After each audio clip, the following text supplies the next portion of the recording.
os equipamentos do CRAS, nos lugares, no Centro de Referência da Assistência Social, no seu caso de Itabira especificamente, né? E também os CRAS com relação direta, por exemplo, acompanhamento. Se a família você não tem a presença da criança na escola, a família pode perder o benefício.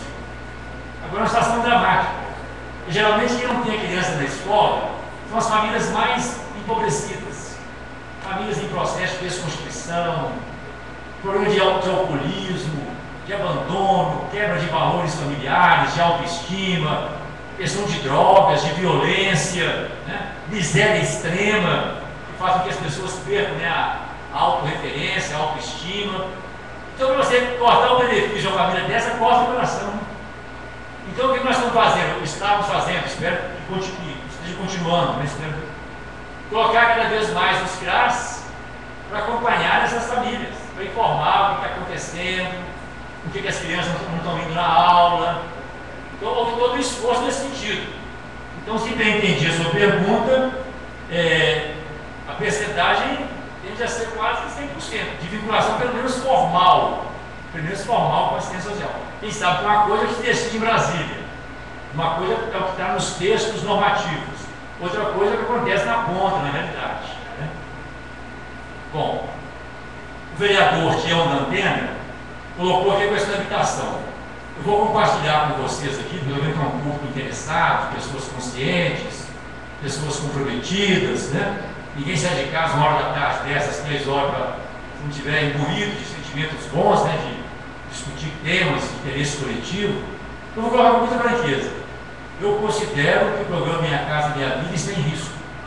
É um programa fundamental. Direito à casa própria, direito à moradia, é condição básica, é condição que é pressuposto do direito à família. A família pressupõe a casa própria, espaço de convivência familiar, né? Proteção das crianças, espaço de atividades escolares, né? Então é fundamental, eu considero o programa muito generoso, muito ousado, que nós devemos acompanhar e lutar por ele. Agora, ele tem um problema, tem um furo que eu acho que eu considero delicado, é a questão de nós não termos no Brasil políticas eficazes para combater a especulação. Nós não colocamos ainda em prática um princípio que remonta às origens da tradição cristã e que está nas constituições do Brasil desde 1934, que é o princípio da função social, da propriedade e do lucro. Ou seja, o direito de propriedade que nós falamos aqui não é um direito absoluto. Ele é um direito que deve estar, se não subordinado, pelo menos adequado a outros direitos fundamentais, como o direito à vida, que pressupõe o direito à alimentação, que pressupõe o direito à moradia, né? Outras exigências, né, relacionadas com o bem comum. Então, onde que eu vejo um risco maior hoje? É a especulação imobiliária. Como está havendo uma demanda para a construção de casas, os terrenos estão explodindo. Então, qual que é o risco? É começar a fazer aqueles pombaizinhos de antigamente. Olha, aqueles conjuntos longe, distante da cidade, e põe os pobres lá. Por outro lado, eu acho fundamental também que o programa, com a amplitude do programa Minha Casa Minha Vida, seja discutido também considerando as mudanças urbanas, programas de urbanização de vilas e favelas, incorporando também o debate, a reflexão sobre o transporte coletivo, sobre os espaços urbanos de convivência das pessoas, de lazer, de atividades culturais, esportivas. Então eu vejo com apreensão. E acho que nós devemos ficar dentro de um programa muito importante. Agora, como nós sabemos, o capital, infelizmente, não tem muita sensibilidade humana. Ele não vê o lado humano, ele vê o espaço do lucro. E se a demanda cresce, os preços crescem. Se os preços crescem, cada vez fica mais difícil para mais pobres. Ou então começa a fazer aquelas casinhas, aqueles pombaizinhos distantes, né, que apenas agravam o apartheid social que nós queremos resolver no Brasil. O nosso primeiro Carlos, vereador de Ferros, né, a sua pergunta tem a ver também com a questão que a teoria levantou, né? Quer dizer, toda reforma implica a construção de consenso. E nós sabemos que o poder de barganha de certos interesses no Brasil é muito forte. A bancada ruralista, por exemplo.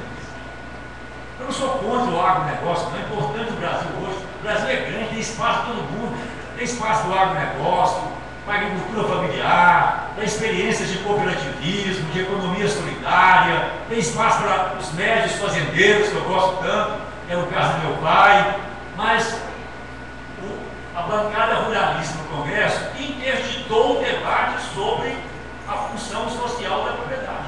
Interditou.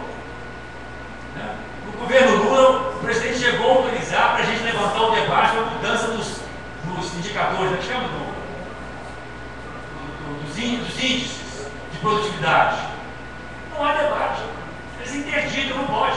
Qualquer coisa é comunismo, é socialismo, querem acabar com a propriedade privada, com o sacrossanto, com o sagrado direito de propriedade, como se a vida não fosse mais sagrada do que a propriedade.